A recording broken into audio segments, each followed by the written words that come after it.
Second question. Derive the relationship between relative molecular mass and vapor density. முதல்ல relative molecular mass அதுக்கு நீங்கள் என்ன பண்ணணும், வேலையாக ஸ்டேட்மெண்ட்டை எடுத்தோடனே படிக்கக்கூடாது. முதல்ல இந்த ஃபார்முலாவை படிக்கணும். இந்த ஃபார்முலா எழுதியிருக்கேன் பாருங்கள், அதை முதல்ல படிக்கணும், நல்லா மனப்பாடம் பண்ணணும். அதை relative molecular mass equal to mass of one molecule of the gas divided by mass of one atom of hydrogen. Mass of one molecule of gas divided by mass of one atom of hydrogen. One molecule of gas divided by one atom of hydrogen. நல்லா நான் படப்பாடம் பண்ணிக்கோங்க. இதை வச்சு ஸ்டேட்மெண்ட்டை நம்மளே உருவாக்கணும். நான் சொல்லி கொடுத்துருக்கேன்னா அதேமாதிரி நீங்கள் உருவாக்கணும். The relative molecular mass is the ratio between அப்படின்னு போட்டு நியூமரேட்டர் எழுதுங்க. The mass of one molecule of gas, இந்த நியூமரேட்டரை கொண்டு வந்து இங்கே எழுதிட்டு 2 போட்டு mass of one atom of hydrogen.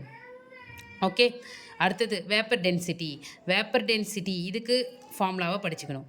Vapor density equal to mass of a given volume of gas divided by mass of equal volume of hydrogen.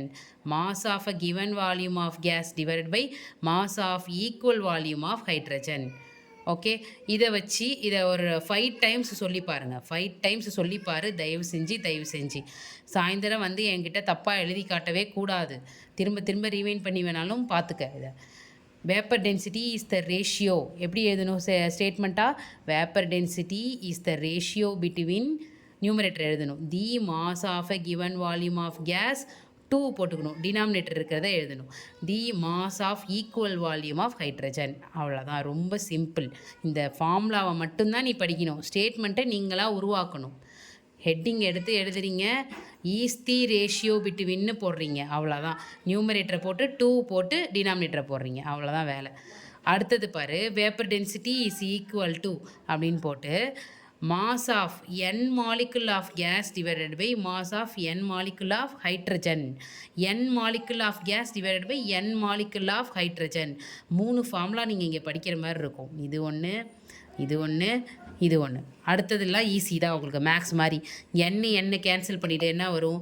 1 molecule of gas divided by mass of 1 molecule of hydrogen அப்படின்னு வரும்.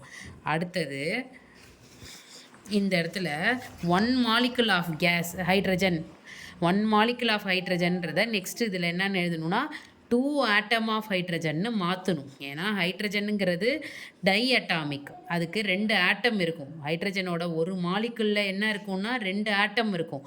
அதனால நம்ம 1 molecule of ஹைட்ரஜனை என்னென்னு replace பண்ணிக்கிறோம்? 2 into mass of 1 atom of ஹைட்ரஜன்னு replace பண்ணிக்கிறோம். 2 into mass of 1 atom of ஹைட்ரஜன்னு ரீப்ளேஸ் பண்ணிக்கிறோம். விடி ஈக்குவல் டு, இப்போ என்ன பண்ணிக்கணும், இது எதோட ஃபார்முலா நம்ம ஏற்கனவே படிச்சிருக்கோம். இது mass of 1 molecule of gas divided by mass of 1 atom of hydrogen என்னன்னு படிச்சிருக்கிறோம். அதுதான் வந்து ரிலேட்டிவ் மாலிகுலர் மாஸ்ன்னு ஃபஸ்ட்டு படித்தீங்க அந்த ஃபார்முலா.